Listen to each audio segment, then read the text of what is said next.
Hey there, friendlies. How's up? Welcome to the whatever we are 14th of January episode of the Bevies, Blades, and Bushcraft, where we have bevies. We have got blades right up there, and we do like to talk about the bushcrafty stuffs. Before we go any further, I just want to hit the housekeeping on the head by saying if you're watching us, time shifted to tomorrow or next week or next month or whatever. Thank you for your eyes, even after the fact. I do love seeing your comments up here, down in the doobly-doo below, even though you are too late to hit the side chat there. I do hope that you enjoy the content that you're getting, even after the fact. If at any point tonight you are absolutely in love with what's going on, I invite you to hit that smiley thumb. If at any point tonight you kind of hate what's going on, that's okay.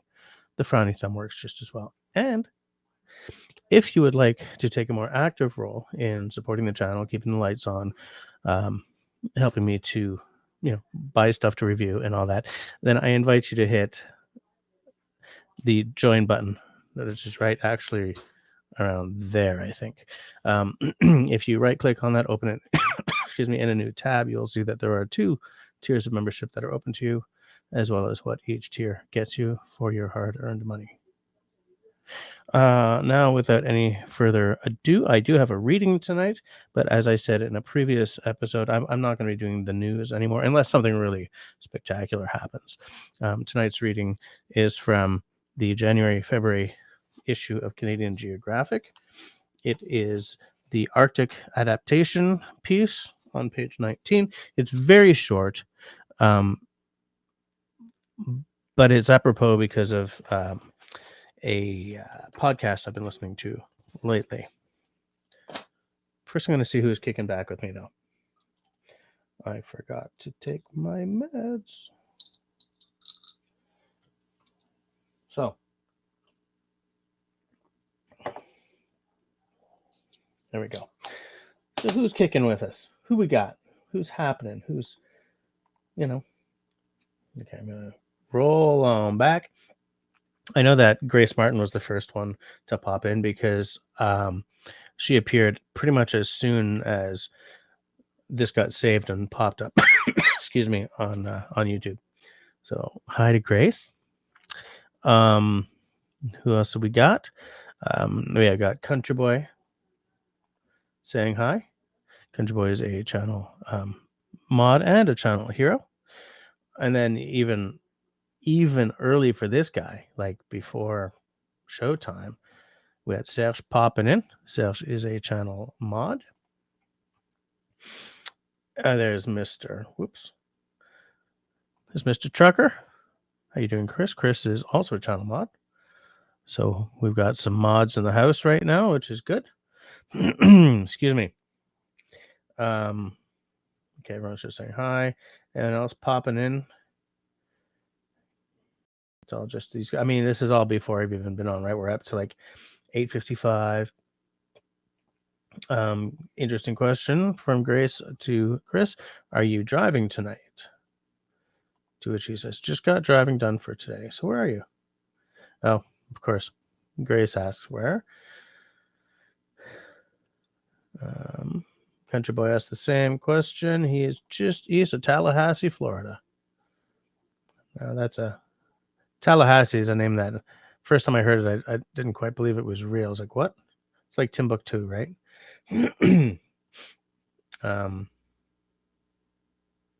Got Marcus popping in. Marcus EDMA. Happy Tuesday, fine people. I say right back at you, Marcus. Nice to see you popping in.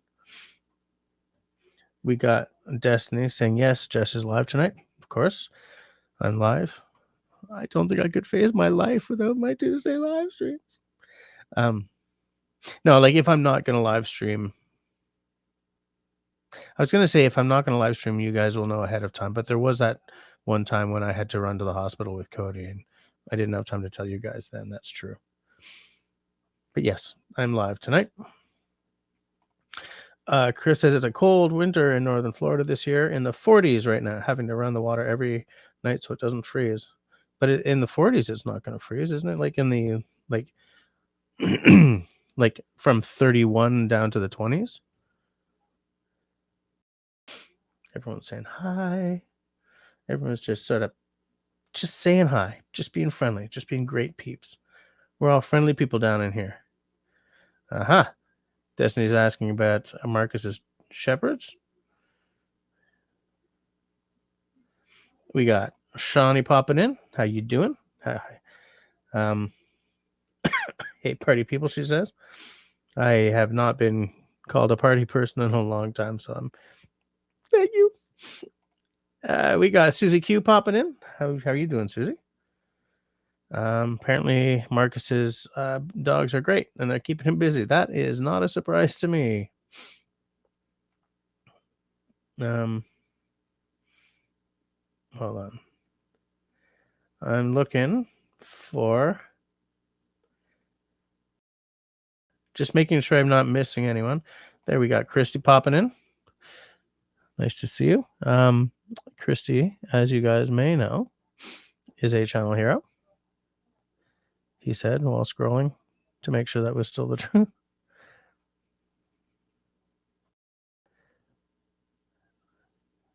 You guys, like 9 o'clock, everyone went boom.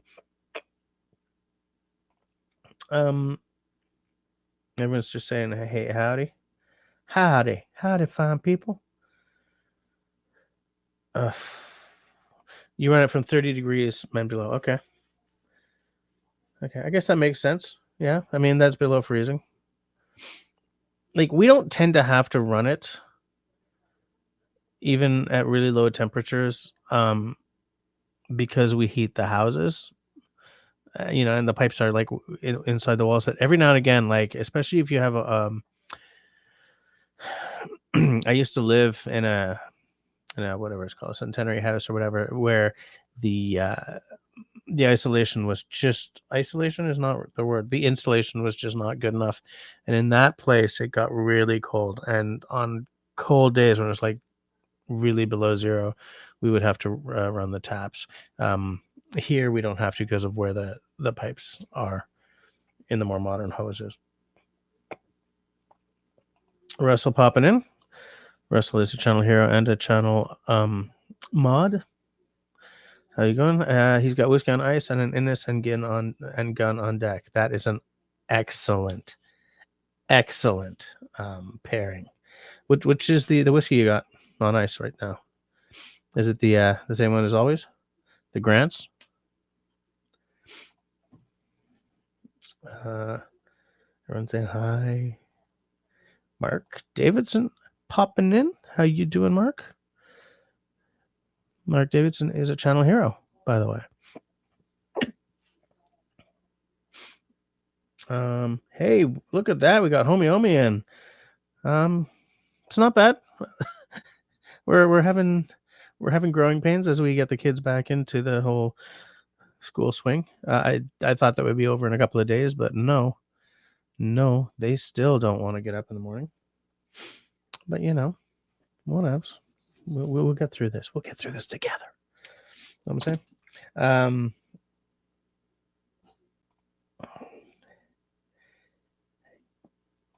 saying? Destiny's like the best cheering section, I find. She's like, yes, so-and-so's here. Yes, that person's here too. Yeah. Hey, by the way, that's a quotable quote. It's like, it's amazing having Destiny around because it makes every live stream feel so much more epic. I like your energy, Destiny. Don't ever change. Oh, okay. Peanut Trucker says, we run the water because the tanks are outside.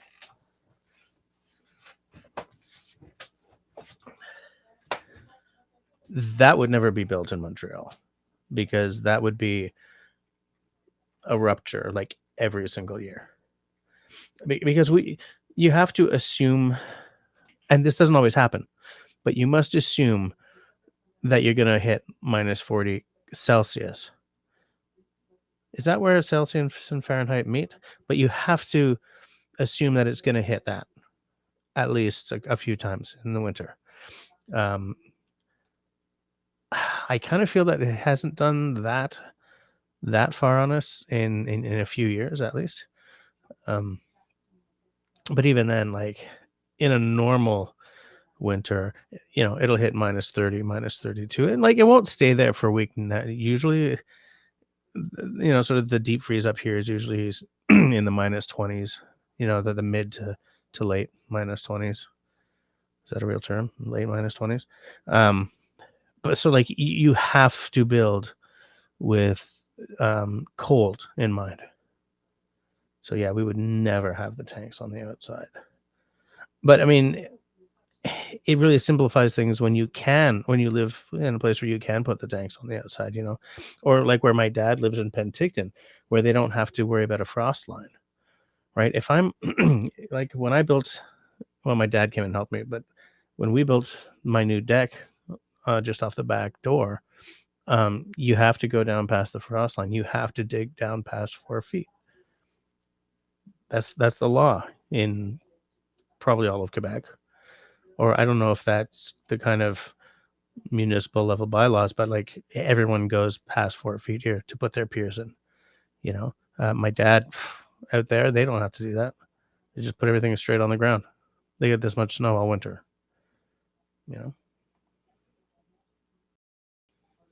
Going down to 1 Fahrenheit here in Kentucky. That sounds cold. That sounds cold because that's almost 0 Fahrenheit. And I know that's it's hard for me to visualize how the degrees work. Because like degrees aren't like inches versus centimeters, 2.5 centimeters. Oops. So 2.5 centimeters is an inch. So if you tell me something's 4 inches, I can visualize it. But I can't visualize what 31 degrees below 0 is. Do you know what I'm saying? And like, is the space between two different degrees in Fahrenheit bigger than the space between 2 different degrees in Celsius, or between 2 kelvins? Like, because I spent most of my life being, polluted by art school, everything is visual to me. So even temperatures, I have to sort of, no, that's not always true. But whenever someone is talking Fahrenheit versus Celsius, I try to visualize a scale, but that's me getting boring. At 1 degree Fahrenheit sounds pretty cold. Hike with Mike popping in. How you doing, Hikey? I don't believe I just called you Hikey, but that's magic. I love that. I'll forget it by next time, but man, that's a killer nickname. I'm just sort of going back up to where, okay. Getting lots of Canadian weather down here in Florida. Really cold by Florida centers. Yeah, I think, Chris, was it you who was saying something similar? Man, I forget everything. Gibson's rare 12-year-old. Nice choice. Good. I believe that's one of ours, isn't it? Yeah. Sounds super flashy, but it's cheap Canadian whiskey.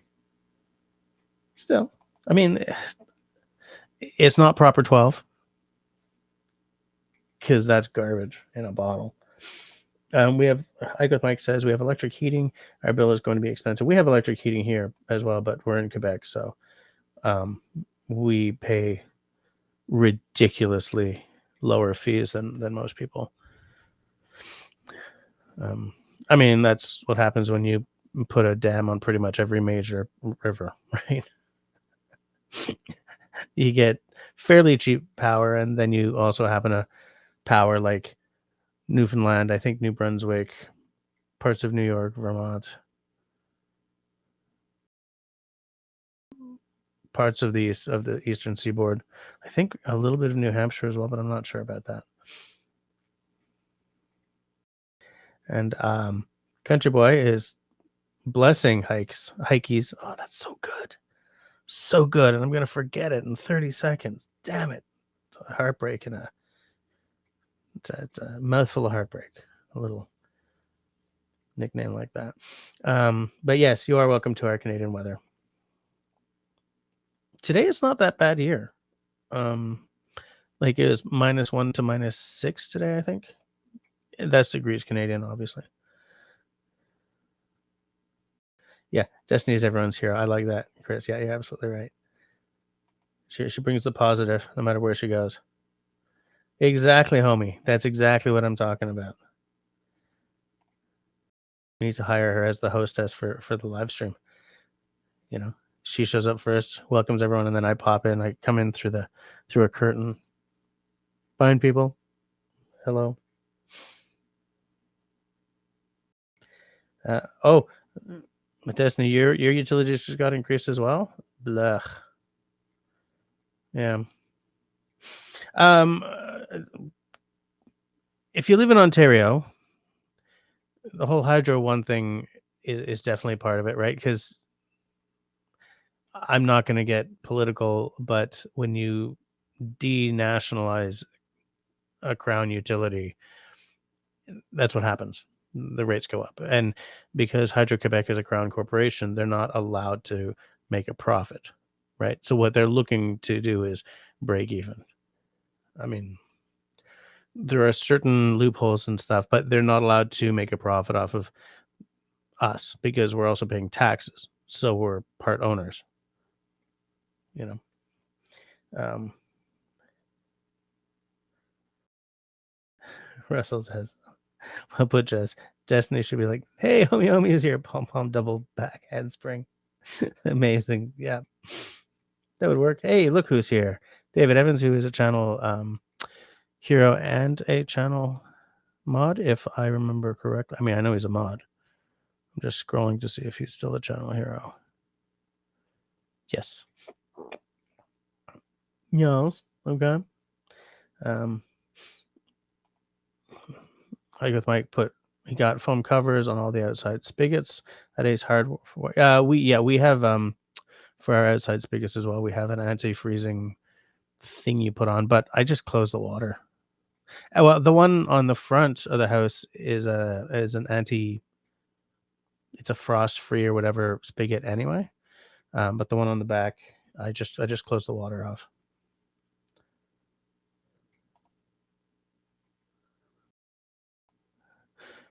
-40, you're always right and frozen. Yeah, exactly.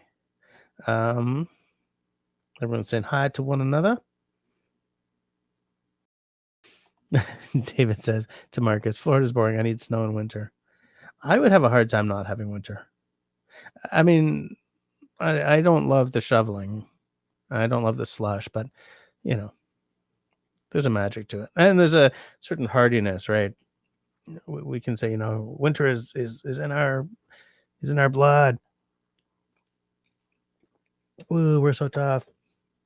We're manhandling mooses into the dirt with our bare hands, wearing nothing but a lumber jacket and scuffed jeans and a bearskin hat. Oh, there's a song, a Quebec song from back in the days of the chansonnier that says,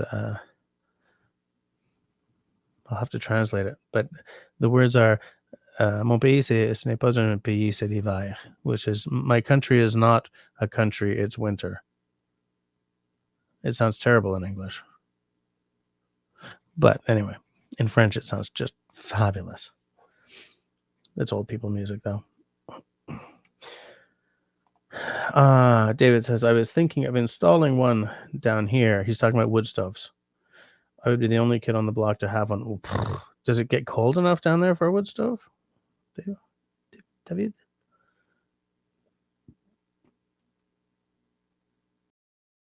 Yeah, right. You might start a trend, says Marcus. Raspberry Rock says to David, I was looking for cold and lonely wood stove in Florida would be funny. Wonder how often the fire department might get called on you. When people are smelling smoke, it's like, what's going on?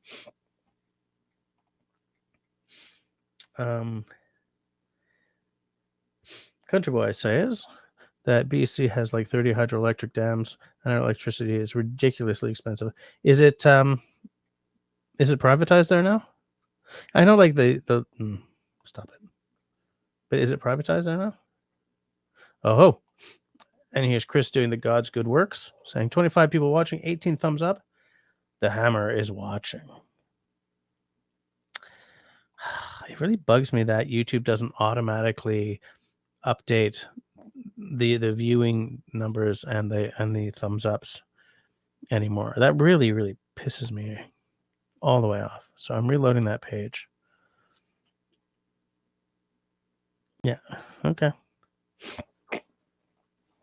All right. So yeah, have with Mike sleeping in the house with a jacket and ski caps to keep warm, and the cats fall asleep on you. Yeah, of course. I miss that about cats. Oh man, 80% humidity. Montreal is humid whether it's hot or cold, and it really bugs me because, like, it means that in the wintertime, that wet humidity gets right into your bones, and in the summertime, it's like you're living inside somebody's mouth. It's awful. Sarah said, we've had a cold spell and a flying squirrel hiding in the walls. I only saw it because I'm building a laundry room and part of the wall is still open. Oh, they're cute though. Right? I think I'm at the bottom of the chat for now. So let's do the reading and then I'll tell you why I'm reading that.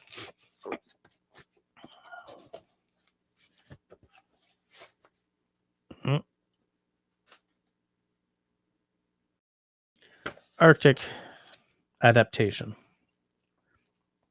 It's about polar bears. Many of the traits that make polar bears so well adapted to Arctic life are the same genetic differences that separate them from their closest relative, brown bears. Now, a new genomic analysis of modern polar and grizzly bears and fossilized polar bears by University of Copenhagen scientists suggests polar bears may have adapted to the Arctic as recently as 70,000 years ago. Compared with other Arctic mammals, such as harp seals, which have been in the Arctic for about 2 million years, this is truly a blip on the evolutionary timescale. So, two things. That's bloody fascinating. That they've only been, I mean, yeah, that's fascinating because that's 70,000 years of evolutionary divergence. Because polar bears are huge, man. Hold on a sec. Sal's just texting me a photo. Oh, is this a flying squirrel photo? Sure is. I'm showing that. Look at there. Look at that. Hold on. Let me do this and then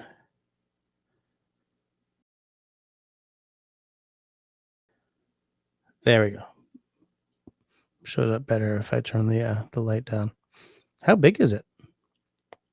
Looks to me like it's it's squirrel size, right? So with that said, yeah, I find that fascinating that that's only 70,000 years of divergence because polar bears are like they're a different shape than brown bears. They're definitely no less dangerous. In fact, polar bears are the one that actively see us as food, right? So, yikes. They're ginormous. They've got a different kind of shape to them because they're adapted for, life on ice floes. They do a hell of a lot more swimming than brown bears do. They're adapted to extreme cold, like way more than your grizzlies are. Even though grizzlies, you got brown bears up in the north, but not that far north usually. And so lately I've been listening to a podcast called what the heck is it? It's a sub unit of eons. Just let me look it up for y'all because I know you're all going to go and listen to it now because everything I do is fascinating, right? Just let me look it up. Where's my podcast app? I do not use the Apple podcast app because it's terrible. Eons, Surviving Deep Time. So, I think I'm not sure if it's a mini series or what, but um oh no, okay, there will be a season 2. Good. It's about like would you survive the end of the Triassic, right? Would you survive the Great Dying? Would you survive like they go hard into eras of the Earth's history, um, with an emphasis on one of the four great extinction events. Well, not every episode, but and so I love anything like that. That's sort of this creature crawled out of the swamp 80 million years ago. I'm fascinated by the fact that any given montage of dinosaurs or like a scene of dinosaurs that you would see just sort of like out there somewhere, chances are it's showing at least two dinosaurs that were nowhere within like 10 million years of each other. Like because we think that dinosaurs all lived at the same time, and no, like T-Rex came along at the end, right? Triceratops was there for a long freaking time. What's his name? The guy with the club on it on the end of his tail. Don't remember what his name was, but he was early. You know, um, I just love sort of, if you're talking about the end of the Triassic, I believe you're still talking about Pangea, right? Where you've got one huge continent, north to south, kind of a C shape. You can kind of see where it's going to break up into Africa, the Americas, Europe, Australasia, breaking off and moving down to the southern. Well, it was already pretty south, but you think of how some of the cities we live in would have been, you know,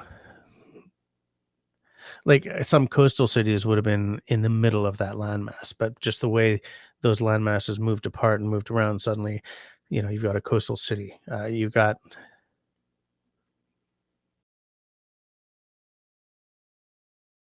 just rethinking my timeline. Yeah, I think Triassic is still Pangea, but now I'm not quite sure because I didn't go to school for science because I never got the math. But I love that stuff, and so I'm fascinated by this idea that polar bears. It's like the world blinks, and suddenly these brown bears have split off into two, and one is completely white, and it's crazy huge, and it's badass, and the other is actually still pretty badass. But 70,000 years, dude.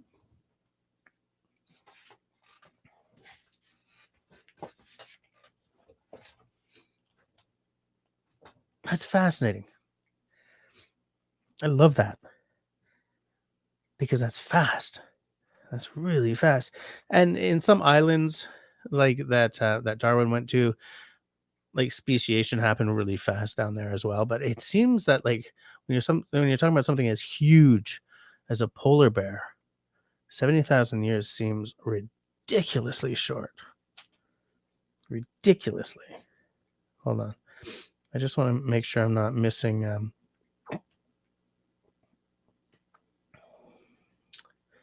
hold on. Yeah. Boom, boom, boom.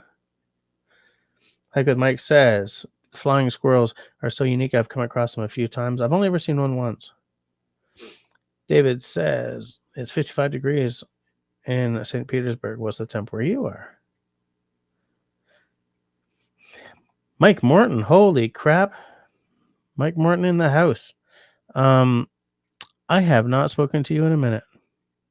I mean, aside from sending you pictures of whiskey by Instagram, but you know what I'm saying. I think we have to have another panel discussion or something with you on it, mister.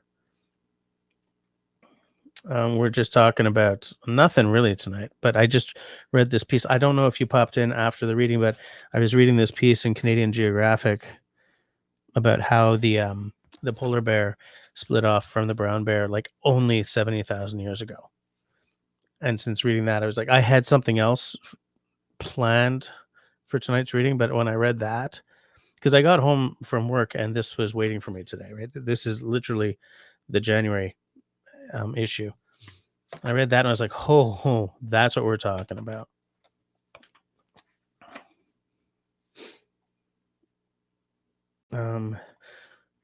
Russell says, I was in Florida once when it was just 0 degrees Celsius. Stuff was freezing. Yeah, that is freezing. Where hike is, it is 40 degrees and dropping.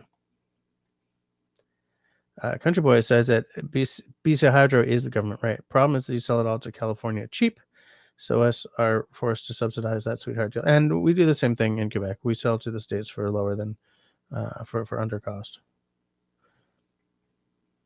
Yeah. Sales had to prove that the flying squirrel was real. Yeah, cute little guy. I mean, it's still a squirrel, so I would still like it to leave my damn birdseed alone. But Rain Dance, I like the squirrel picture I sent you. Yes. Where'd I put my phone? Yeah, you sure did. Hold on, let me see if I can find it. I can never remember which app you're using to contact me. I think it was Instagram. Am I right about that?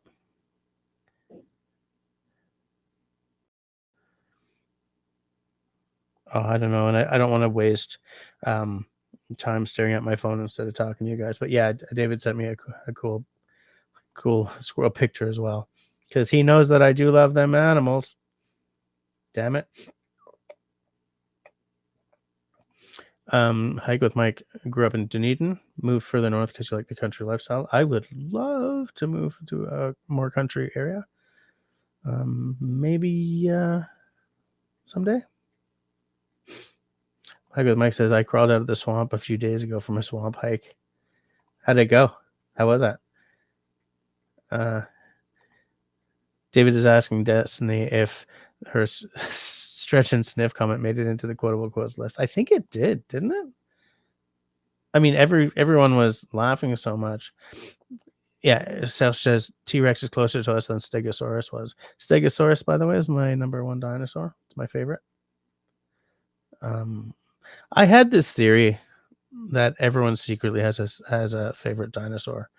And then I said that at work, and most people were like, no. I was like, what do you mean no? What do you mean no? How can you not have a favorite dinosaur? And like a couple of people said, yeah, I have a favorite one.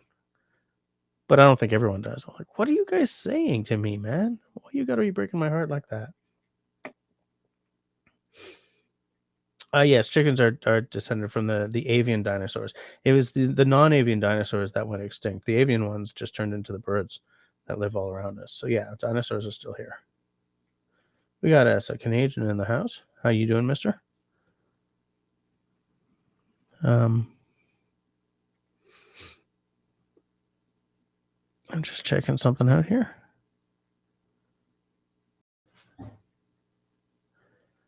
Yeah. Okay.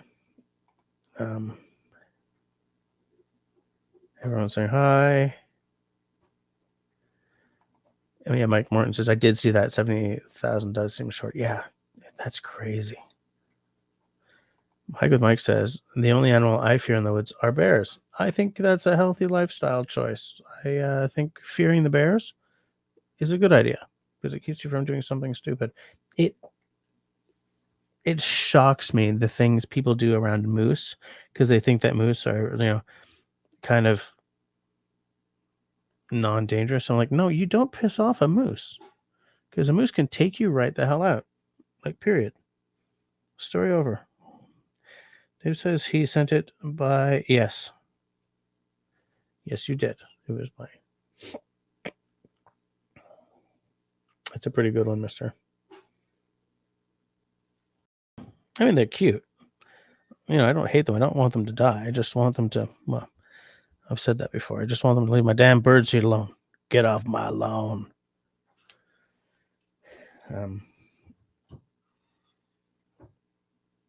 Like Mike says, yes, just black bears and our mammals are smaller, but our reptiles are huge. Yeah. Yeah, black bears tend not to be as much trouble as brown bears. Like, if you leave a black bear alone, chances are you're okay. I would not go to the mats for that statement. If by going to the mats you meant go take a walk next to that black bear. But I mean, sort of statistically speaking, you're in less trouble if there's a black bear nearby than if there's a big old grizzly. Still don't bug the bears. And for land's sakes, if you see a tiny bear, leave. Slowly, calmly, I guess. Jay Garcia, hi, how's it going? I don't think I've seen you in a while. How are you doing? How's the weather where you are? Are you freezing or are you okay? To which Country Boy says, that's what I'm saying. Black bears are way less scary than gators or giant invasive pythons. I would have a hard time if I discovered myself right next to a python. Hey, look at this. We got Jim Audi driving home, half-hour trip. I hope you've had a good work day and that your drive is going to be safe and uneventful so that you can just hear the magic timbre of my voice as I tell you all about classic tales of daring do and romance and just general flashy swashbuckling stuff here, the late night radio at Jesse's house. Russell says, so the Canada goose, come on, fool. Canada goose is a dinosaur. That makes so much sense. Yep, sure are. Dude, if you look at any bird's feet, you'll be like, yep. Like we used to have lovebirds, and you look at their feet and you're like, yep, these are dinosaurs. Chickens, turkeys, the whole kit and caboodle.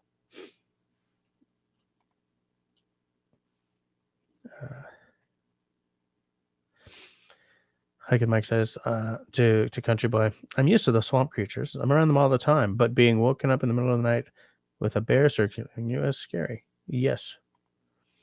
Yes, it is. Oh, excuse me. Everything just jumped. Sorry, guys. I'm trying to.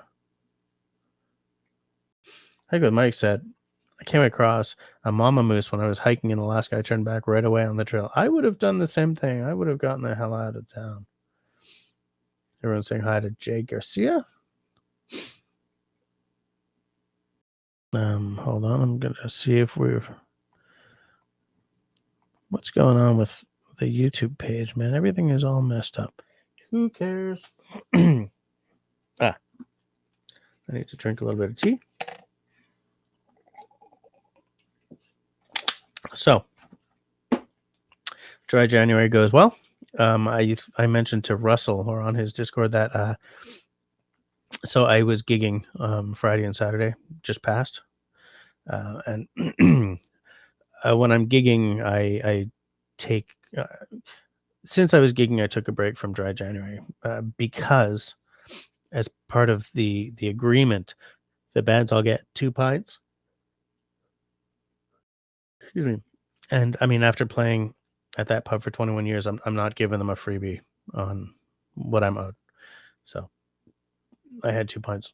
Oh, and then I was given a glass of the Bushmills Black Bush. Do any of you guys know that one? I mean, it's just straight up Bushmills, but it was finished. Was it aged or finished? I think it was finished in a sherry cask, so it's got a slightly darker, fruitier taste. It's quite nice. But like usually when I get home from a gig, I do a little a little dram as a nightcap, and I did not do that this weekend because I mean time off at the pub doesn't mean time off at home. You know what I'm saying?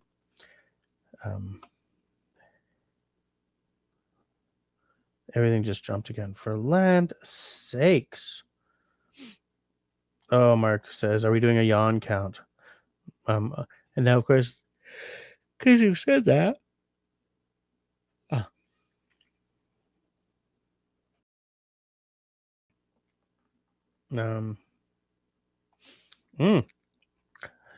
Country Boy is going to crack. He sent me a picture. He got a brand new bottle of bourbon today, I believe. Was it? It was today? Like, did you get it today or did you get it and you were just sort of showing me it today? Little Elijah Craig action. I'm going to show the picture while hiding the in front of my face so it focuses. I think this Elijah Craig small batch is delish. I think it's good stuff. I say that as someone who essentially sees bourbon as like, you know, the way you prepare a Scotch barrel. But I've really come around on bourbon in recent years. Well, since the pandemic, when I founded my whiskey channel and started discovering things that weren't peated Scotch, and had my palate just boom, open up.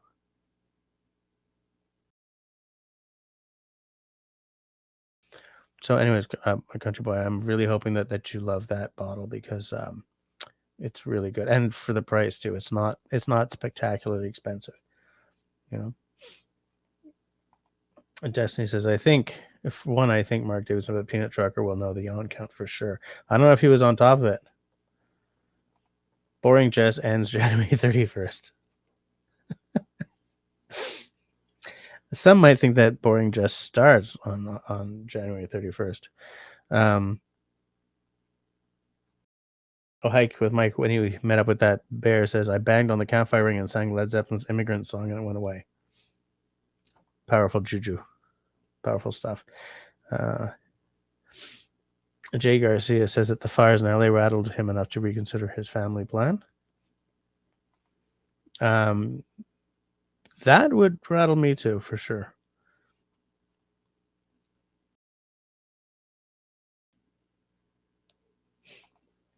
Susie, love the Raptors. Would rather face a bear than them. I think really often when a bear runs at you is like it'll stop short because it's trying to make a point, at which point you just back the hell away.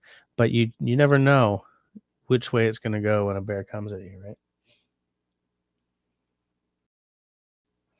right? Hike with Mike says, I don't know why California does not do controlled burns. In Florida, we do controlled burns and we rarely have wildfires.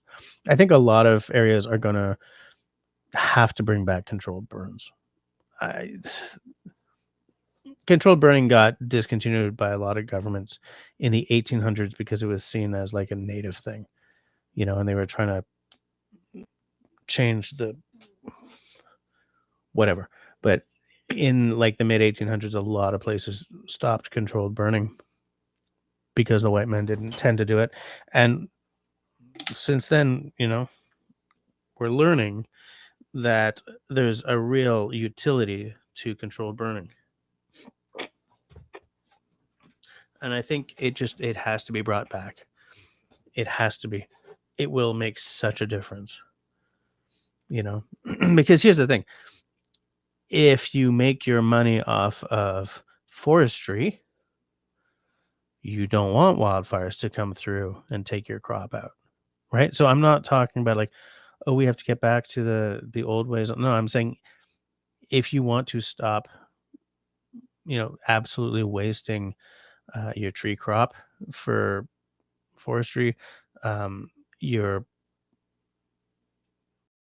the forest in your tourist areas, right? Your national parks, like sort of the fundamental character of your state or province. If you want to not just throw bazillions of tons of CO2 into the air and carbon, whatever. There are many reasons why controlled burns should come back. Many. So I think I am perfectly willing to look like a fool if I've been too optimistic about something when it's something that the optimism is logical. I'm not optimistic about being able to go to the moon in my lifetime or even orbit, right? That's foolishness. But I'm optimistic that at some point there will be enough people saying controlled burns would have saved us so much money in insurance that it won't be seen as a tree hugger thing or a back to the earther kind of thing, that it'll be seen as logical. for the reasons I just sort of outlined.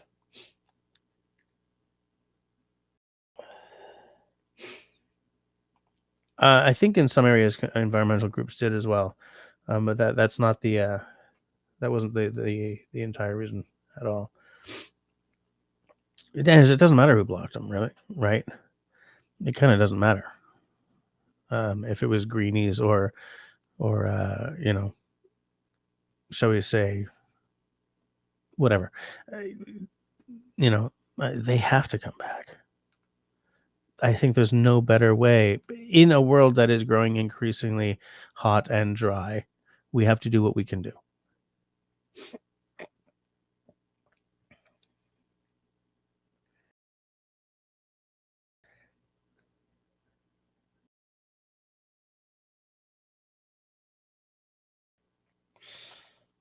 Everything just jumped, but I think, is this where Russell says, I'd like to spend a week in orbit? I would love to spend a week in orbit.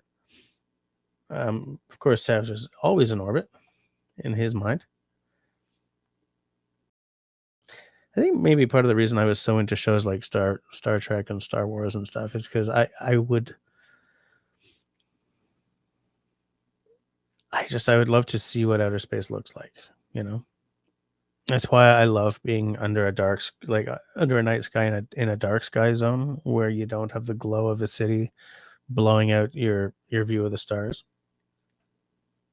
I could stare at that for just ever on either a cold night or a dry night in the summer, and like there's not a cloud in the sky and the moon isn't out racking the view.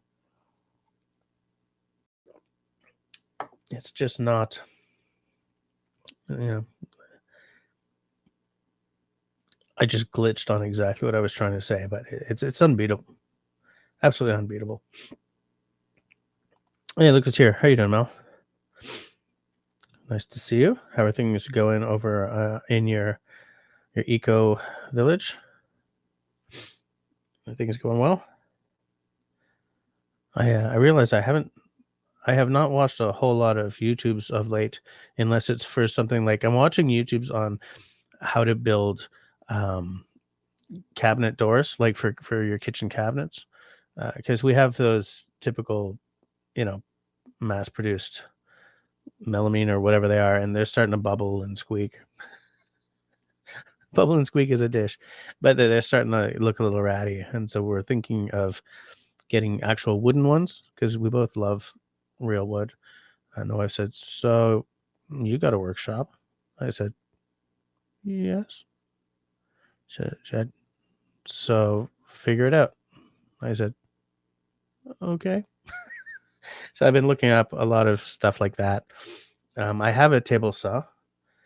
I think I have pretty much everything I need, except time and wood. So anyways, that's what I'm doing right now. That's what I'm YouTubing. I'm trying to find everything out, because if I make a bunch of doors and I did them wrong, that'll be an expensive mistake. So what I'm going to do is just buy some pine and build like a dummy door, just to sort of get my head around the process and everything.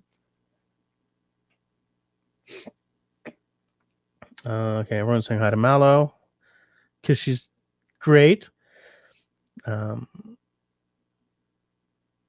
good Mike says, yes, love the night skies. It's getting harder to find places to see the night sky, especially with all the light pollution. Yep, absolutely. Absolutely. That's definitely a problem here. There's a dark sky site way out on the West Island here. There's an arboretum owned by McGill University, and it's a dark sky site. The Royal Astronomical Society of Canada's Montreal Centre has a mini observatory there. It's like this little dome with a big honking telescope in it, and they meet there. I used to be a member, but I just don't have time. I'll start going back when my kids are both self-propelled.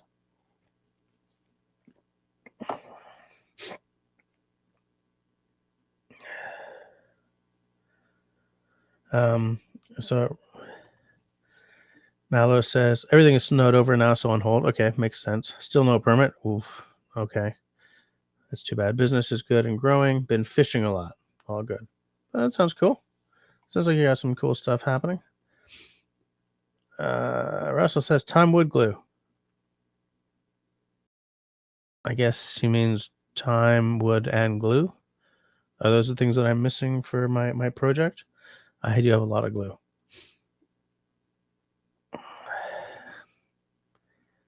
I love it. This is a Russell and Mallow conversation in a nutshell. Hey Russ, good job on the well. Thanks, Mallow. I thought of you when I was looking at the dirt. That came out wrong.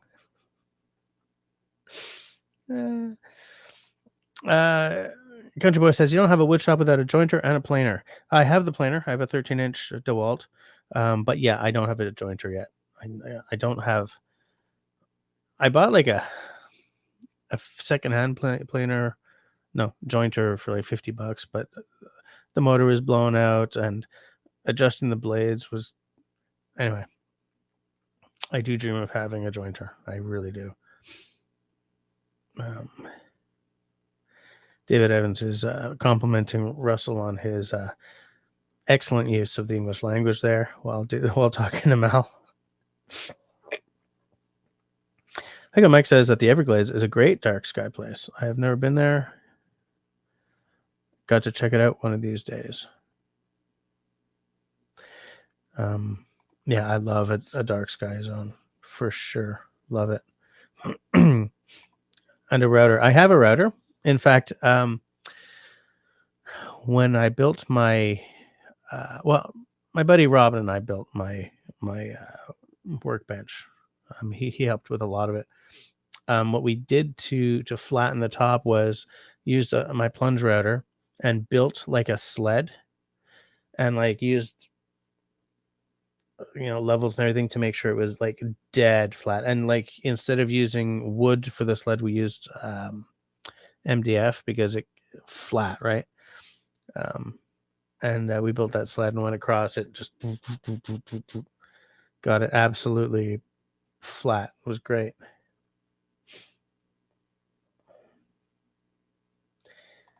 If Russell had 3 feet, that'd all be in his mouth. Russell says, if I had 3 feet, would I need a third leg as well, or would the third foot just hang off one of my current legs? Who would even think to ask that question? Off-Grid Recon says, best dark sky in Oregon is the Alvord Desert. You do any star watching from there? I love stargazing. I really do. I get lost in it. I get lost in how these tiny little lights are actually gargantuan balls of burning plasma. Huge. Like, if you think about it, sorry, I'm trying to adjust and get more comfy on the chair here, guys. I'm not like avoiding you by diving off screen. Like, even the moon, man, that took them 3 days to fly there back in the 60s, right? So, and they flew fast. So that should tell you something about that dot that looks about that big, about how big it really is. Magical. Just magic.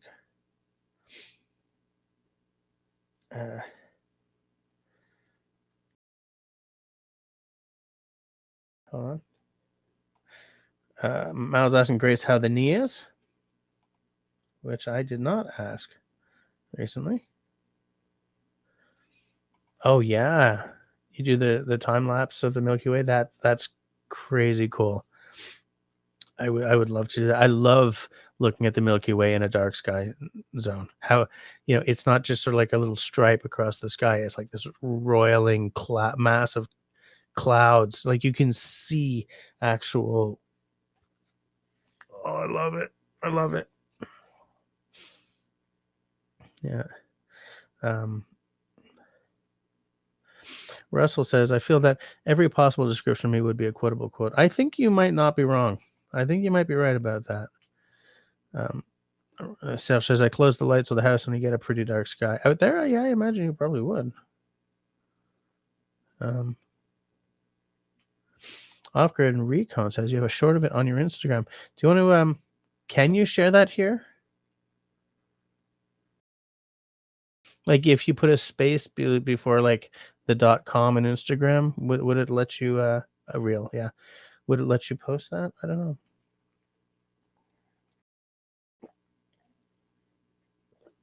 Oh, good old water. Nectar of the gods. Nectar of the gods. Grace says, both knees replaced and a back surgery. You'll never do somersaults or cartwheels again, but you're doing well. Somersaults and cartwheels are overrated anyway, Grace. Way more overrated than hanging with Jesse on a Tuesday night. Know what I'm saying?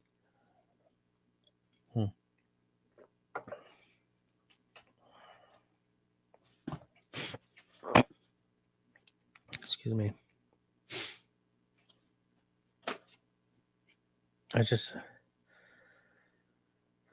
Well, acrobatics are overrated once you hit a certain age. And I believe that too, because I'm a fat tub of lard, so I clearly do not believe in acrobatics. Nectar of the gods, Russell.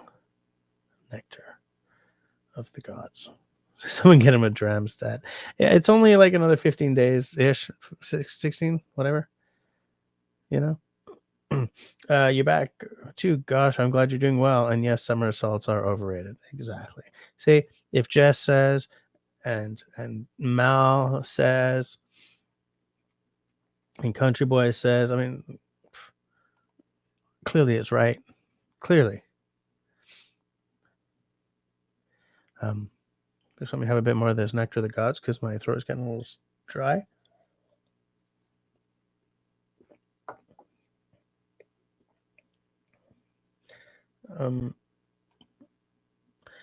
Russell says, I don't want somersaults, I want summer sausage.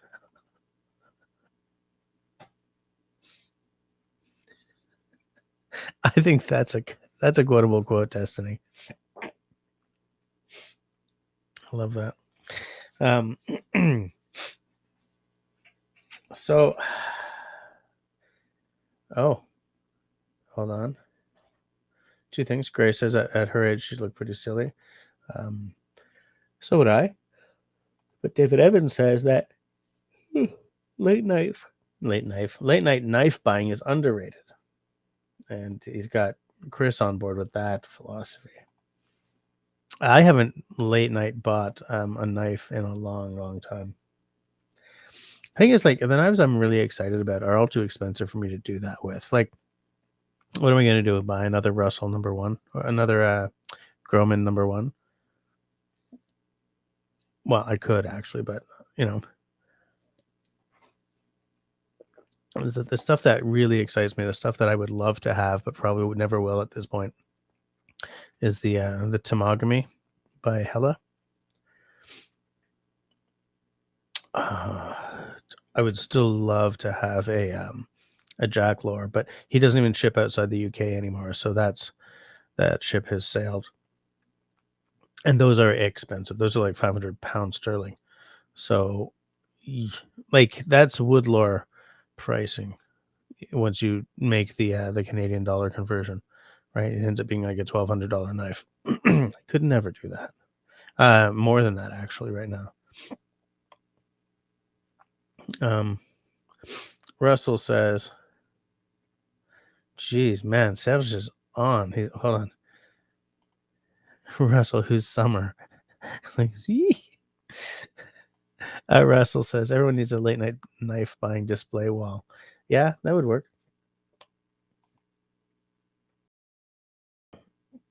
Peanut Trucker says, still waiting on my Benchcraft that I won on Driver Appreciation in September. Apparently it's being engraved. Oh, nice.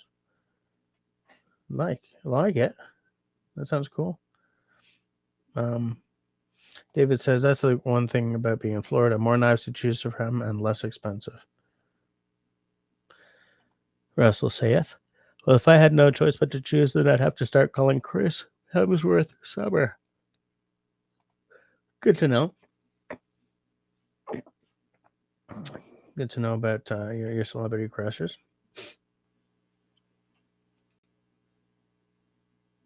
All right, Hike with Mike is out. Got to get some sleep. Have a good night, Mike. Speak to you next weekend, I think. Next week. I don't. Is anyone buying a new knife anytime soon? Does anyone have anything coming in? aside from Chris with the one that's being engraved for him, and he didn't have to buy. Like, I really feel that if I'm gonna buy bush gear over the next little while, I really want it to be a hot tent with a stove. I want it to be that Esker Classic 2 with the stove, because I, because it's more doable than my canoe is going to be. But it's still a lot of money, It's still. Oh, hold on. Jim says, I literally pulled in the driveway and bam, ad. The timing on that is hilarious.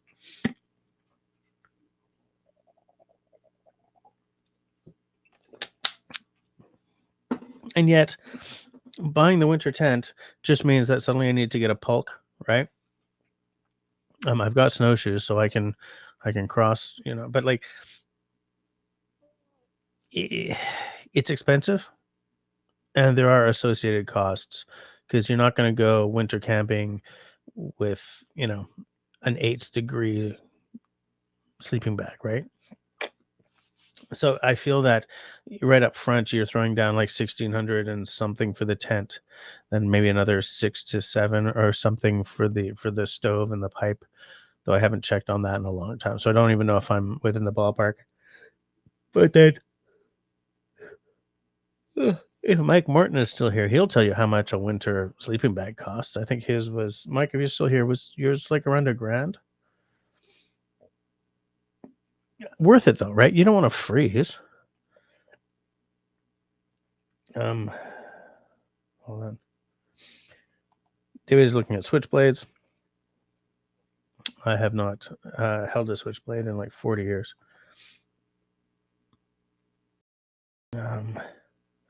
Russell had a spring-loaded screwdriver once. Cool as crap. Had lots of fun play acting in your office at work. Hold on. Oh, yeah, and a stove. Yeah, exactly. Mal says, we were pretty toasty in our ice fishing tent. Spent 2 nights on the ice celebrating the new year.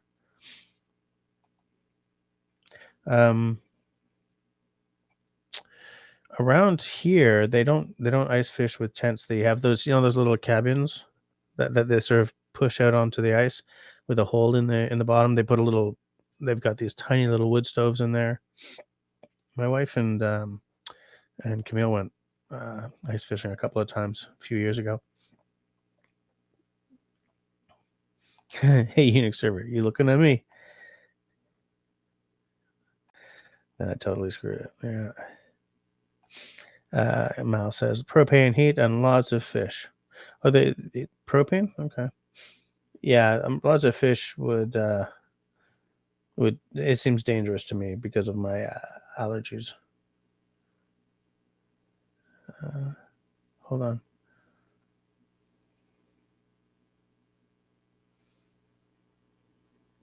I'm just getting lost a little bit here. I'm looking for Off-Grid Recon says, does that work? But I'm looking for what he's referring to.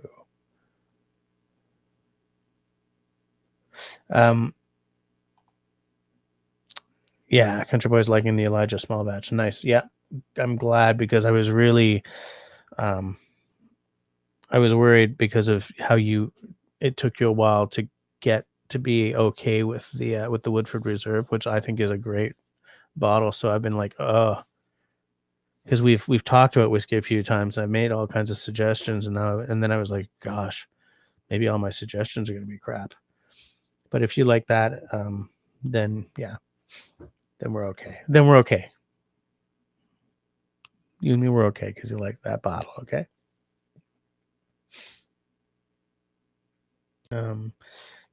Mal says, yeah, cabins are nice when you stay at the same lake. We move around a lot. Yeah. Well, what they do is they move the little cabins out, and that's their spot for the season. Yeah. Apparently, I need to go ice lobstering. No, because I don't like lobster. I'm just looking for. Jim says we used to build wood stoves from small number 10 propane tanks. Hold on, I'm going to pop that up. We used to build wood stoves from a small 10 pound propane tanks with exhaust pipe chimneys, or for wood shanties. Great times. That sounds cool to me. Yeah, that sounds really cool. And did the stoves last a long time, or was it kind of like a temporary for the season kind of thing? Yeah, I was disappointed you didn't like that Woodford. That Woodford? What? That Woodford? He's a good drink.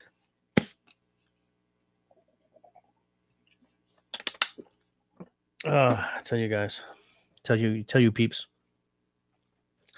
I would love to be sitting in a tent with a little fire, little lantern, little book, little beverage. I gotta win the lottery so I can just buy a little chunk of land somewhere. 2 seasons at least. Yeah. Okay. And how long would it take to build them? Like, would you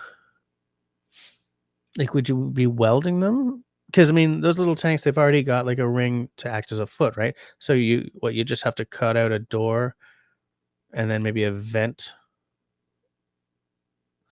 And then would you just cut out the spigot to put a pipe in? Like, am I imagining these correct or not at all? David's out. He says, good night, all. Good night, Mr. Banhammer. Come home soon, I guess. But, I hope Florida's treating you well. Sleep well. I guess I'm off the hook for late night knife buying. Welded hinges on a door and a rack inside. So, but what about your hole for the pipe? Because you needed a pipe, obviously, right?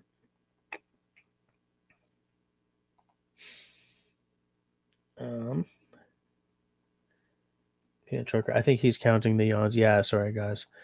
I did not sleep very well last night.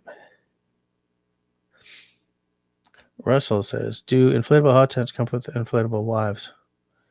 I didn't know there was such thing as an inflatable hot tent. And stop. I was about to say something dumb. Oh, you tried to link it. Okay. Hold on.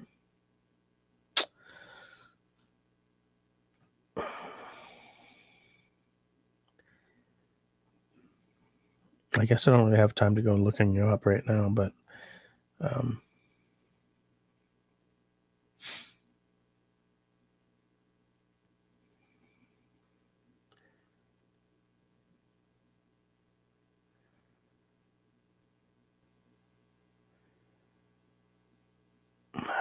I shouldn't be looking at this while I'm trying to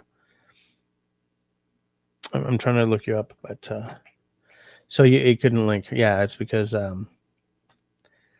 you have to be a mod or me to drop links. I thought maybe if you pasted it and then put a space before the .com, it would trick it would trick the algorithm, but I guess not. Hold on here.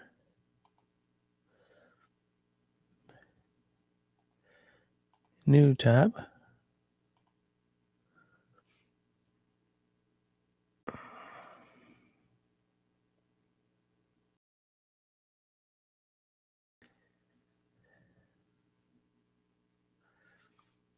I'm just trying to look, and now I can't remember what we were talking about.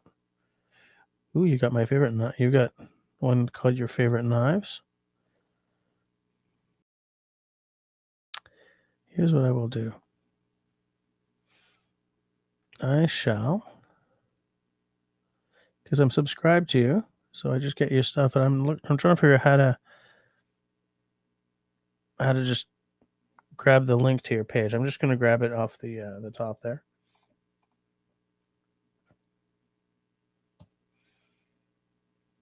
So did that appear? in the YouTubes? Yes. So I just dropped a link to your to your channel. Um, Jim says 2 sizes of exhaust pipe. Then we put a turnable angle top for wind draw. Oh, for wind to draw the smoke out. I would love to see one of those. I'd love to see one of those. Do you have one? Like, can you grab a picture of one and post it somewhere? Um,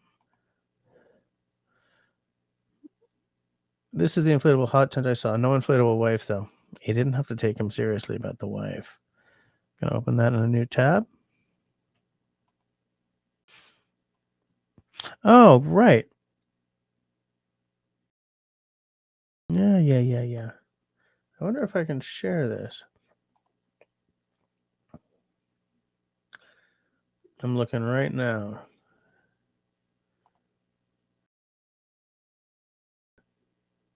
Yes, allow. Share. And then.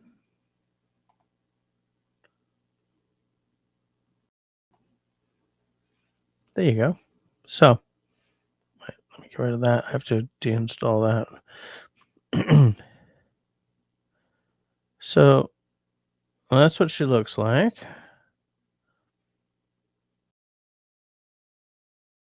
Um, I just like if you get a hole in an inflatable tent, heavy duty waterproofing. If you get a hole in an inflatable tent, then what? You know what I'm saying? Like, then it's drooping all over you.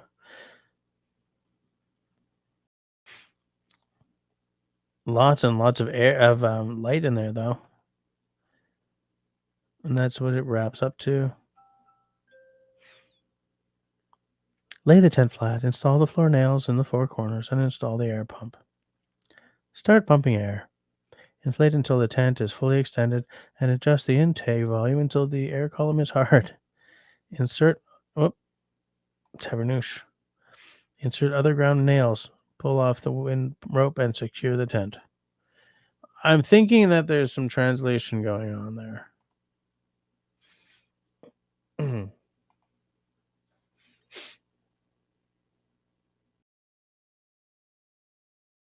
Hmm. Jim says, I haven't had it for years, 30 years since I hung with that crew or more. Raspberry Rock says he's just brainstorming. Everyone can join in. Apparently, Country Boy is about to post that exact tent. But does anyone here have one of those? Because I would be afraid of like getting a little pinprick hole, and then I go to bed, I wrap myself up in my sleeping bag, and I wake up with like half the tent sort of drooping, and then you're like, oh my god, I'm here for a week. What am I gonna do? Well, I guess you find and patch the hole actually, but still, like I'd be afraid of the longevity just not being there because it's $1,000 purchase, right? 968 plus tax. That's a 4 to 6 person. Huh?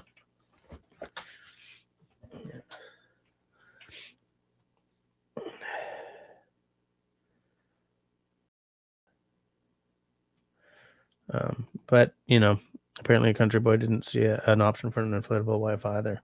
So I don't know. Russell's not going to want that tent. Okay, inflatable hot air balloon tent. Go to sleep, wake up in a new place every morning. I'll keep seeing this tent in your feed. I kind of feel like if you keep seeing anything in your feed, you probably don't want to buy it. Like if that's the way they're advertising, is it the kind of thing that I want to take a chance on? Country Boy would never buy an inflatable tent or wife for that matter. Good to know.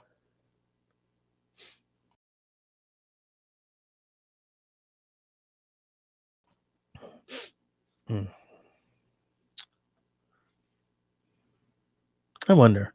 I'm gonna look that tent up and see if if it gets like good reviews or whatever. Because I think it just seems non-robust, shall we say? It just seems non-robust.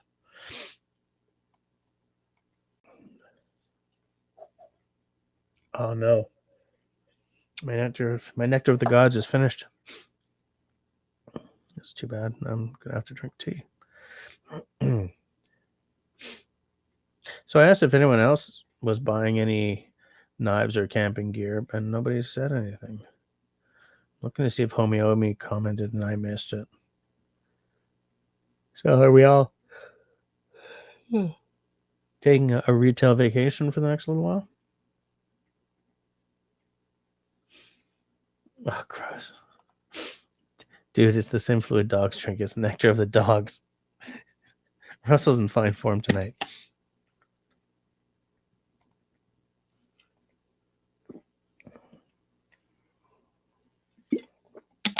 Tea is not nectar of the dogs. It is, however, a fine drink. Serge, well, I got a shower to take, and I'll be off to bed. Good night, all. Good night, Serge. Part of me wishes he was in bed right now. Part of me wishes I was in bed right now. What the hell? I did not sleep a lot last night, so I'm a little bouched tonight. I'm just seeing if there are any like cool new knives out. See if there's anything we gotta discuss. Plan to buy.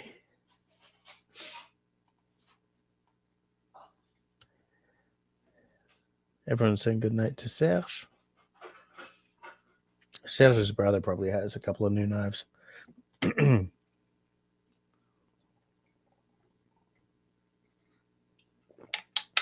Here's the thing, like, yeah, there are some knives that really sort of give me the fizz, but I got a bunch of knives. I don't have like scads and rooms full of knives the way some people do, but I don't I don't want so many knives that there are ones that never come to the bush. Like I've got a good number where it's like, oh, what am I taking with me this time? I'll take the Garberg, or I'll take that new Victorinox thing or whatever. But I don't have so many that there's one that has never seen the woods. I've said this before, so I'm not going to bore you by diving into it. But if there's one that never sees the woods, I pass it on. I either do a giveaway or I sell it. Get someone who could really enjoy it, to own it, kind of thing. And I've also said I've also said before that I'm the same way with bases and stuff. I do have some axes that have never seen the woods or haven't in a long time. I'm reluctant to get rid of axes because A, I love them, but B, because I sort of see myself as an axe guy. And so like I have to know what I'm talking about if someone's asking me about axes, like, what do you think is better, a Connie or a Dayton? Okay, lousy example because I don't think one is better than the other. But you know what I'm saying. Think we're gonna make it? Think I'm gonna make it? Yeah. I've had a couple of live streams where like the closer we get to 11, the more I'm just like, I don't think tonight's gonna be like that though, because I'm an optimistic guy. Oh, Mal's out as well. Have to scoot. Early clients in the morning. It was nice chatting with y'all. See you soon. Good night, Mallow. Have a good sleep. Have good business tomorrow. You know what I'm saying. Have a good day tomorrow, and speak to you soon.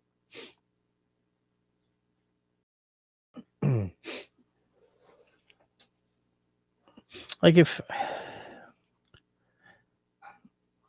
let's just say it was like, yeah, we're gonna buy we're gonna buy a knife tonight. Yeah, that's what we're gonna do. Like, what would you guys even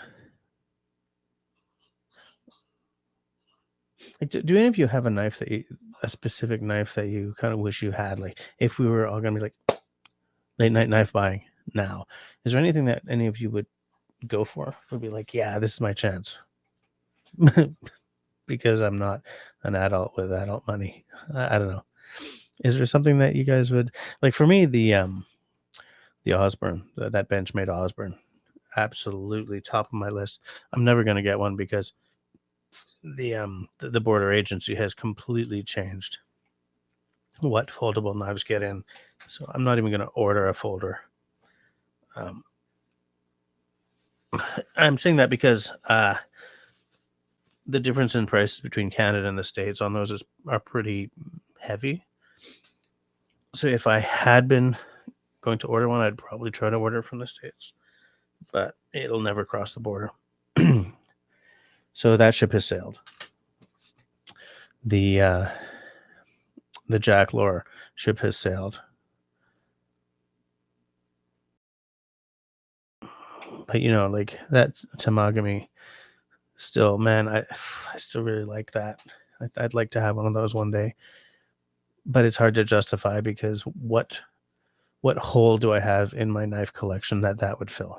Same for the same reason that Castrum, the Lars Felt Castrum, love it, love it. That gives me the fizz. But again, that and the Tamagami both hit the same place that my Garberg does, really. Or my Australian bush lore, um, um, wood lore clone did originally. You know, so it's like the knives that give me the fizz don't do anything different than what my current knives already do. It's just I think they're pretty. I think they're beautiful. There's elegance in their design that really works for me. The the biggest argument in favor of that Tamagami, though, is that it is made for winter. Um, it's what they call a half tang, which means that the tang is exposed on one side of the scales, but not the other, to reduce your contact with what could be very cold metal if you're camping in the winter. And I love that. I'm enchanted by that. It's the kind of thing that only a Nordic or a northern country it's the thing that only makers from a Nordic or northern country would think to do, and so I really like that. It's probably the one I would go for just because of that. um Russell says I'd like an authentic samurai sword set like Hattori Honzo. Yeah, I mean, I guess make for a nice decoration at the back in your live streams. Chris says, I don't know much about knives. Some big truck stops have a knife shop, but I just get the cheap pocket knife. I like my Winchester pocket knife. It's lasted the longest because I'm pretty rough on them. Yeah, if you beat your stuff up, there are two ways to go, right? Cheap, so that when it breaks, you replace it. Or you put big money in so that it can handle anything, right? So tired of yawning.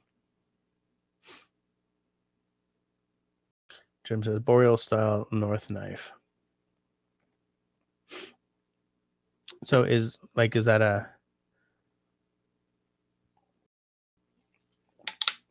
North knife the brand name or something there?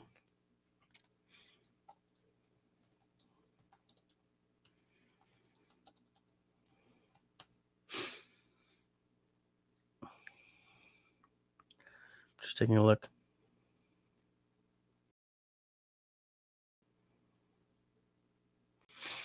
There's obviously going to be there's a company called Boreal Knives, but they're based in Minneapolis. Does that seem Boreal to you guys? Then there's the Boreal knife, hand forged in Canada. Hammer threads.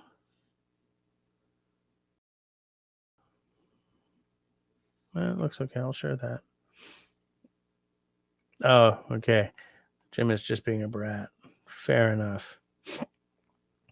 Country Boy says, unto Peanut Trucker, I have a 4-inch buck folder on my belt and a buck fixed blade 8-inch for camping.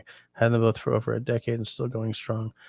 Yeah, my stepfather-in-law or whatever, he's a big buck guy as well. I mean, his entire generation is like buck. You don't need anything else. You don't need anything better or whatever. Yeah. The boreal knife. I will share the screen. I will find the screen sharing. Boom. Oh, come on. Did I open it in the wrong? There you go. I am showing on the screen. Pickup currently unavailable at 153 Connell Street. Okay, great, because I don't know where that is. So there's the boreal knife. That's a very old-fashioned looking knife.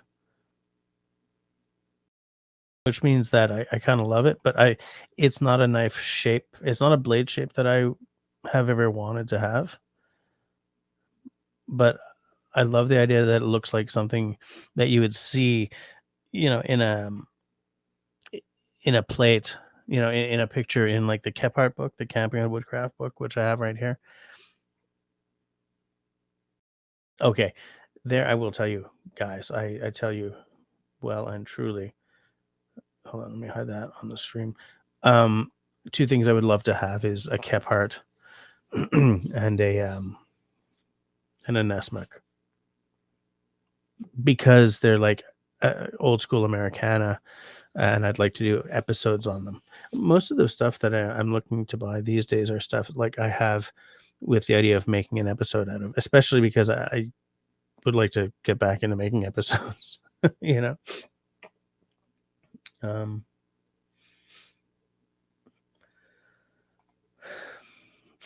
Jim loves his buck gift from dad. That's cool.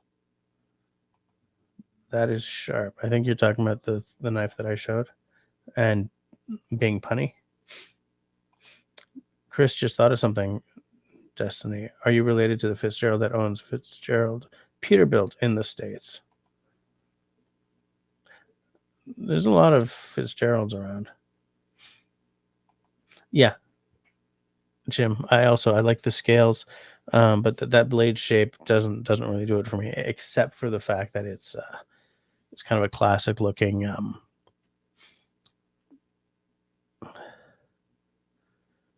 I'm just taking a look. Okay, I'm just reading. I'm going to share that again because I see the no. I see the sorry, my phone just tried to connect to the stream, so I'm just making sure it doesn't. I see the rationale behind it now because I just read the description. It says Morris Kahansky was an outdoorsman of tremendous renown, a wilderness survival instructor to militaries in Canada, the United States, the United Kingdom, and Sweden. He was known around the world for his outdoor knowledge and skills. His book, Bushcraft, is required reading for anyone spending time outdoors in the North. In addition to the invention of the super shelter, he is credited with the design of the Skookum bush tool, an amazingly practical outdoors knife. The Boreal is an homage to that design. Now that makes sense, because that does look like something that Morris Kohatsky would have come up with. His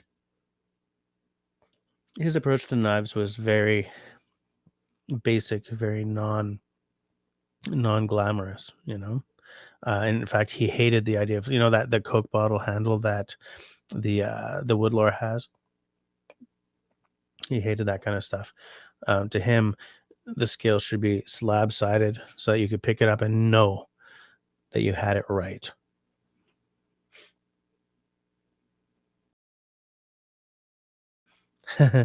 Pinter, I thought if she was, she could get us a deal on a new Peterbilt. Destiny's like, wouldn't that be nice in relation? I know how Destiny feels because there is a large electronics furniture store. They started out with just doing appliances, but they do a lot more now, called Corbeil Electronic. And we bought stuff there, and whenever we walk in and they see our name, it's like, "Are you?" I'm like, "No." But the thing is, Corbeil is the French Canadian version of like Smith or Jones. It's very common, So, you guys are getting ads, okay? Country boy's like, "You took a shot, Chris. Too bad it didn't work out for you."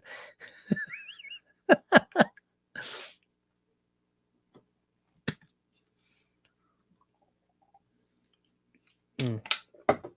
Yeah, so like the Nesmuk and the Kephart is because I want to do episodes on like real old school bushcraft stuff. I still want to do that episode on the 70s camping equipment. I have all kinds of plans, and then the money disappears because suddenly dentistry or suddenly whatever. So it's the kind of thing that I know it's going to take me forever, and I kind of don't want to talk about my plans anymore because it feels like I'm all talk and no action. But it's really just that my timelines get extended massively due to life just slinging me some surprises, and I'm not even complaining about that because at the end of the day, I'll get around to it. I mean, there's no use bitching about it.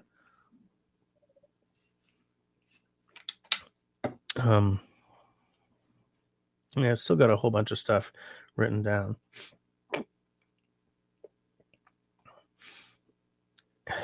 Innocent gun and whiskey, says Russell. He's enjoying his evening. His innocent gun and whiskey. I still wish I could pick up innocent gun here. There's a couple of really specialized. What do you guys call dépanneurs outside of Quebec? Those little stores on the corner where you can buy beer and like magazines and Coke, or like pop, chips, stuff like that. Here it's called a dépanneur. How are they called? Corner stores. So there's a couple of corner stores that really specialize in beer. I might be able to get it there. Country Boy says you're not going to get much more North American old school than Buck. Yeah, but that's like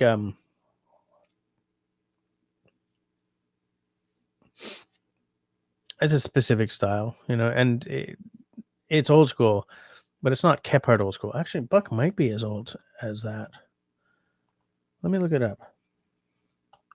Command T, Buck Knives History of the Buck Knives. A young Kansas blah blah. A young Kansas blacksmith apprentice named Hoyt Buck was looking for a better way to temper steel so it would hold an edge longer. His unique approach produced the first buck knife in 1902. So, I mean, buck knives are pretty old. But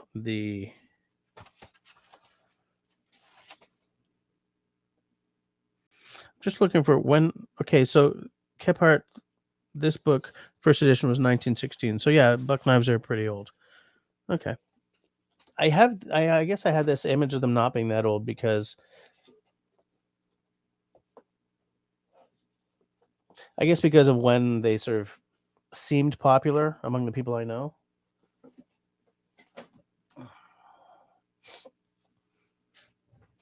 But yeah.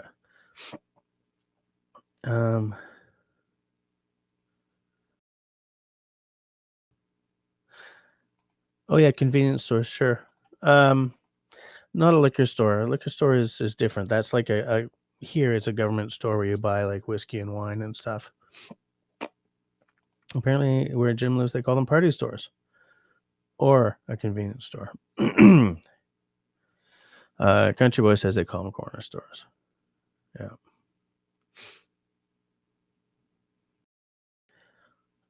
Yeah, that was a load-bearing book. I'll deal with that later. In like 23 minutes.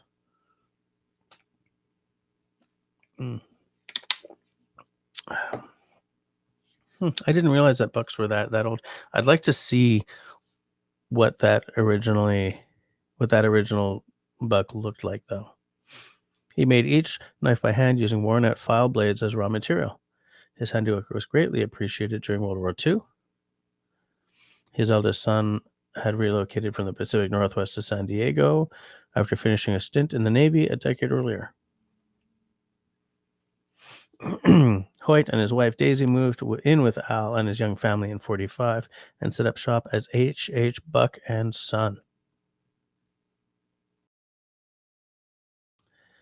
But like they don't have any pictures on their history page. You know? Like I'd love to know what that original buck knife looked like.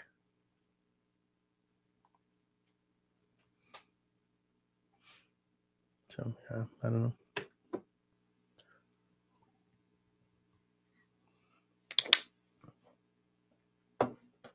I do like those old-fashioned designs.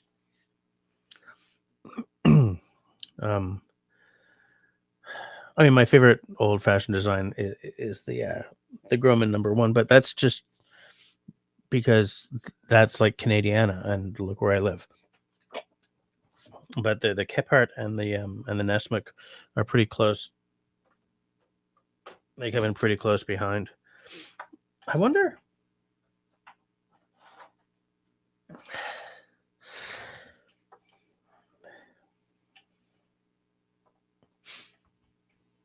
I wonder if there'd be any interest, like if I one day got all three of those.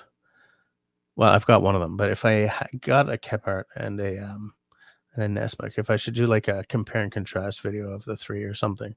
I mean, I'm talking out of my butt here because buying knives is expensive, right? But like, I wonder if that would be a cool video to make. Like, look, Canadiana, Americana, how do they compare and contrast?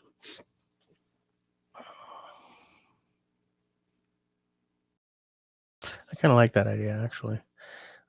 Country Boy says the buck style has changed almost not at all, but I want to see that first one. I want to see the ones back when he was making them out of old files. Let me just do a search for like original buck knife.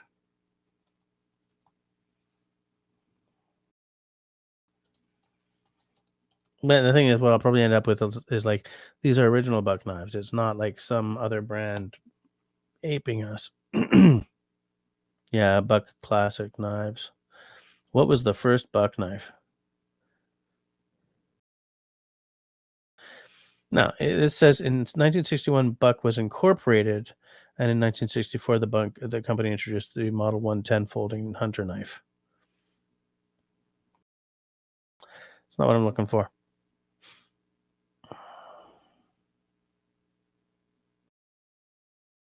I'm not finding anything.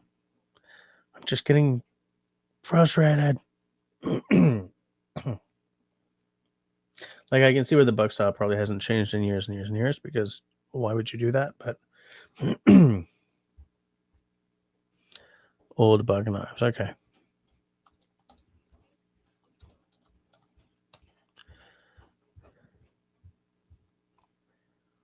Yeah. Here's a vintage one, but that's like 1972. Oh, and it's hard to tell sometimes what the original blade shapes were, because they've been sharpened so much that they sort of, they get that really thin kind of squirrely look to them. Did Jim just send me something? Like a pic?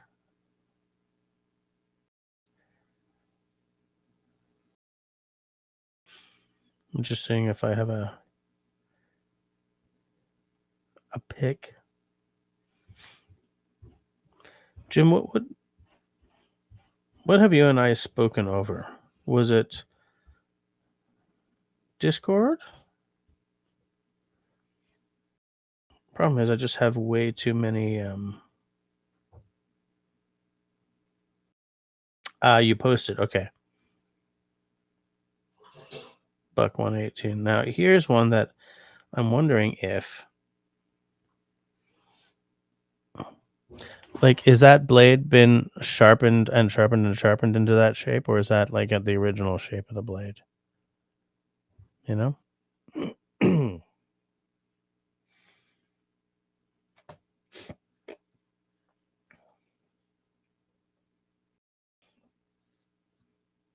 Good old Discord, eh? Posting pics, talking crap. Posting pics and talking crap. That's like my ideal day.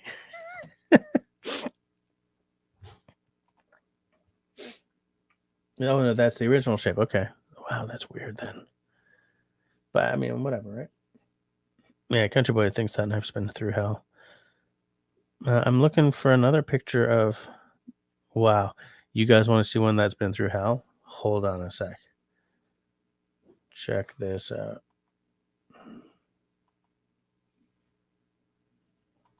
Takes me so long to do anything. Look at this one. Look at how it sort of. No, hold on. Show on stream. Look at this one. Look at how, like, even the back sort of comes, like, it's got this whale tail, this whale back thing happening. I would love to know more about that knife, but it looks like it's from a classified on a forum or something. Ugh, nope. Forget it. Not gonna happen. Well, let's see.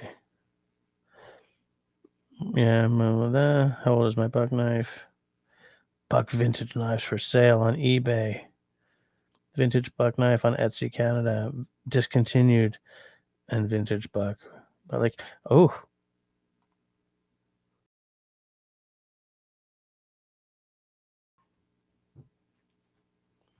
Be good for my Nesmith trio. But I'm not buying any knives tonight, so I'm going to hide this because otherwise I'm going to lead myself into temptation. And we don't want to do that now, do we? We don't want to be led into temptation.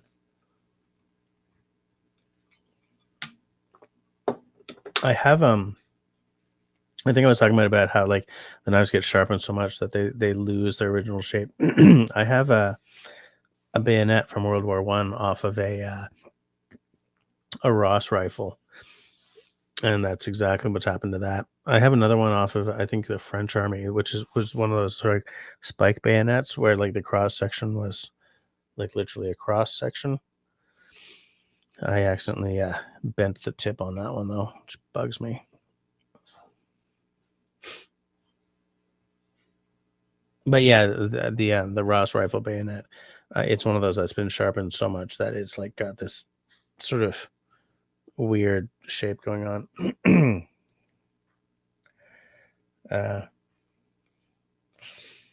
Jim says, I'd love that buck companion, but with a bird hook instead of that smaller blade. For me, what I would be looking for, I'm not taking the camping and woodcraft book out again because I'm afraid of throwing more stuff to the ground. But, you know, here we go.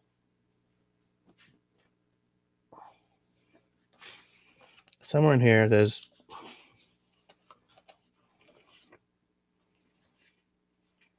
$650 Jamaican dollars. But also somewhere in here, there's a plate with sort of the trio, right? The trio that we all talk about, the small double bit axe, No, it's not in this book. It's not a Kiphart thing. It's a Nesmuk thing. Where's my Nesmuk book?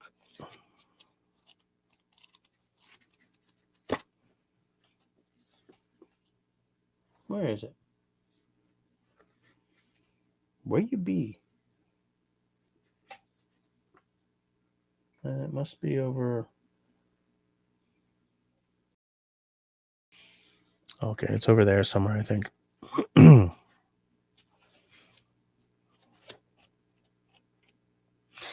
Man, I read these books and I go back in my head to and try to imagine what it was like to go camping when when their version of like tech fabrics was like Pantasote, right? I like to imagine what that was like.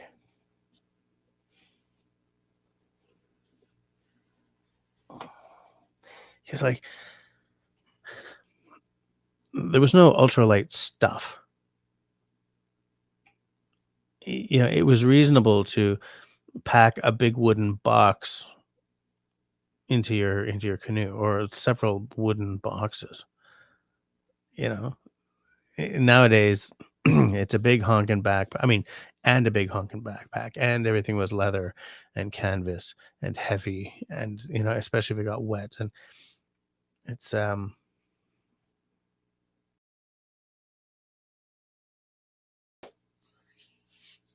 it's just weird. Like, it's the kind of thing I would love to do a video on, but I don't think I would want to give up on like my light hammock or my small little my hubba hubba tent on a permanent um, basis. For winter camping, I know that I want a canvas tent. I want it to be the heavy canvas tent because I don't trust a nylon tent with a wood stove in it. I know that there are synthetic winter tents, but no thanks, no way. All right, good night, Mister. Have a good sleep. Chris is also out. Sleep well. Speak to you next week, I hope.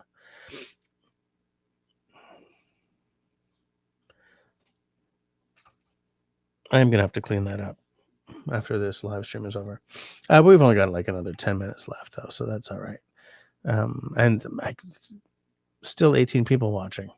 That's amazing to me because I am low energy tonight.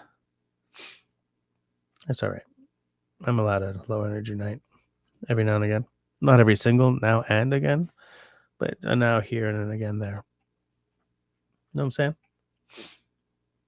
I mean, it ain't like we're looking at cabins tonight or anything.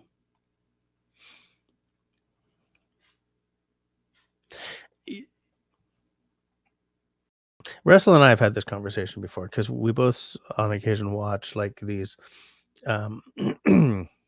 like Korean woman camping alone, and like she drives up in a Jeep or whatever and then unpacks this like palatial high-tech tent with all these little tables and coffee maker that runs on like pixie dust.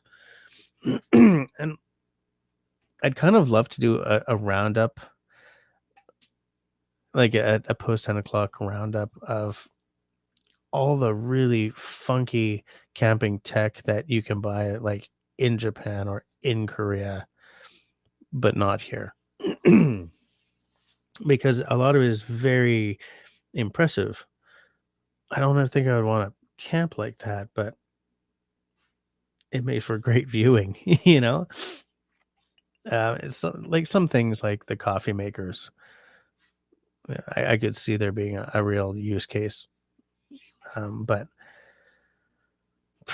and there's like almost an ASMR thing happening because they don't talk too much. You're just watching someone go through the motions of setting up a camp, you know? And it just happens to be that some parts of setting up that camp is like boop, and the tent goes flop and stands up or whatever. That's bombast. It's not quite like that, but I love those videos when I have time to watch them.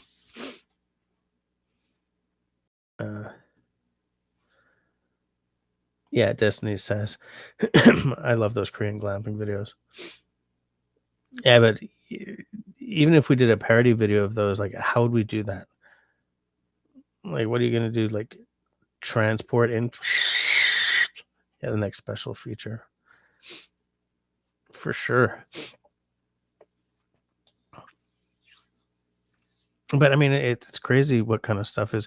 I really do feel that in that part of the world they live in the future, and I don't mean that just because they're like 23 hours ahead of us or anything. I mean, like, there's stuff you can get over there that we just can't even imagine here. And a lot of that is in kind of areas where I wouldn't be interested anyway. Like, you can buy a can of coffee that, you pop the top and it heats up for you or whatever. Okay. But for this camping stuff, I'm always impressed by it. I'm always intrigued by. And every now and again I see something and I'm like, yeah, I'd like that.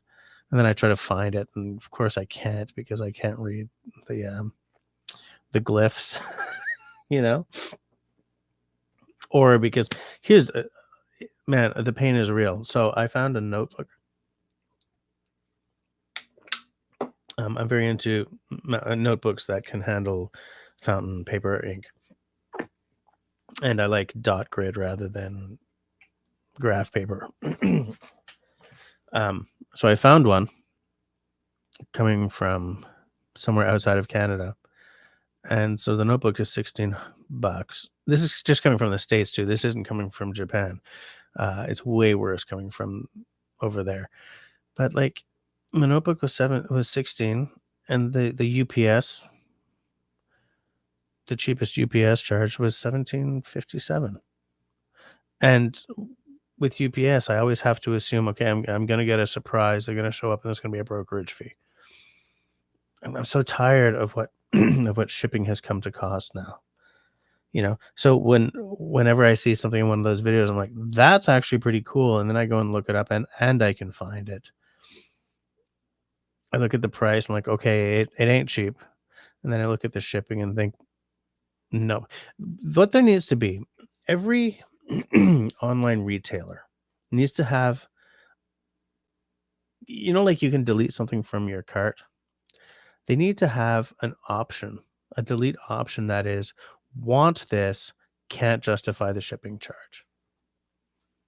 That's what I'd like to see. So that when I empty a cart, I'm making a statement that I think your stuff is really cool. I'm not canceling my charge because I don't want your Yuga. I can't afford, equal to or more than for the shipping. It's not reasonable. It's not sustainable. How many of these places? Well, I mean, the thing is, if you're in Germany, you're not going to care too much about losing a sale to Canada, because you're probably making all kinds of sales to, like, Poland and France and places where the shipping isn't going to cost that. Like, I'm not going to kid myself in saying that, as a Canadian, my situation is going to be big enough to move the needle for someone in the States or Japan or Germany or, well, anywhere in Europe. But just like, so frustrated. So yeah, there's a lot of that really cool Japanese stuff that I would love to do a video on, but just can't do it. Just can't justify it. There's no way. I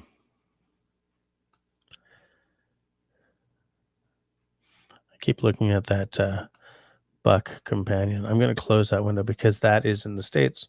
So it's $42.95 American plus God knows what in shipping. In fact, let me close all the online retail windows here so that I don't get led into temptation. Although if I get led into temptation on a dry month, then there's no excuse. You're just being dumb, man. There we go. All right, Destiny's out. Good night. See you next time. See you next week. I mean, it's 22:57. I mean, we could shut her down, but I'll stay open for the next 3 minutes just to, just out of sheer bloody mindedness. Yet another Tuesday where I successfully avoided buying a knife. Cabela's and Bass Pro carries a lot of, yeah, absolutely. I can't get to one right now, though. I think there's a Cabela's somewhere here.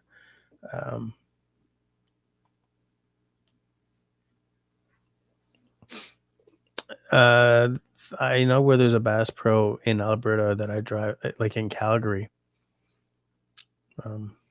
But I don't want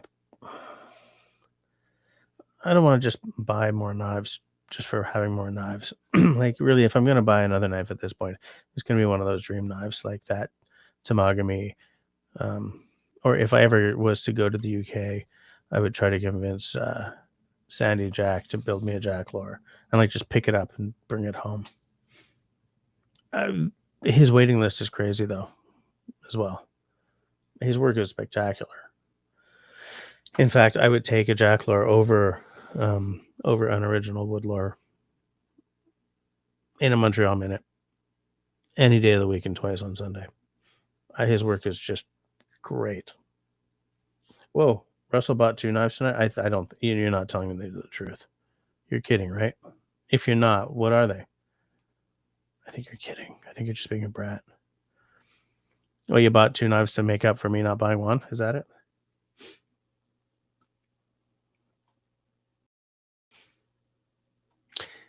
Okay, so yeah, look. Okay, so I've got there's a 4 knife raft I would buy if I had, play money. I mean, money to play with. I would get a Kephart for sure. I would get a Nesmuk for sure, like a full size one. I have a mini Nesmuk for food prep, but I would get a full sized one, and I would get that Tamagami. Maybe the stainless Tamagami, actually. Like, maybe that would be my winter time night. My winter time is that sounds weird, but my winter knife. And then the that Castrum Larsfeld.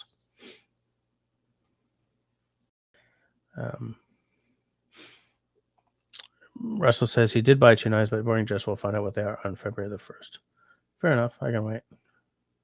I mean, the month is half over, right? And I kind of cheated. I didn't do dry January the first week because the timing wasn't right. So I started on the Monday. And then this weekend I did some gigging. So it's not been a perfect dry January at all. But whatevs. It's better than nothing. And this means that I have de facto done my dry week for this quarter, which is nice. Yeah, I want to get some more whiskey YouTubes out as well. So, it's 2300. So we're shutting her down. To all the 10 of you that have stuck it out to the bitter end, you're all heroes in my eyes. And I hope to see you next week. So between now and next week, everybody, please stay safe, stay sane, stay healthy, and be kind to one another. Good night, guys.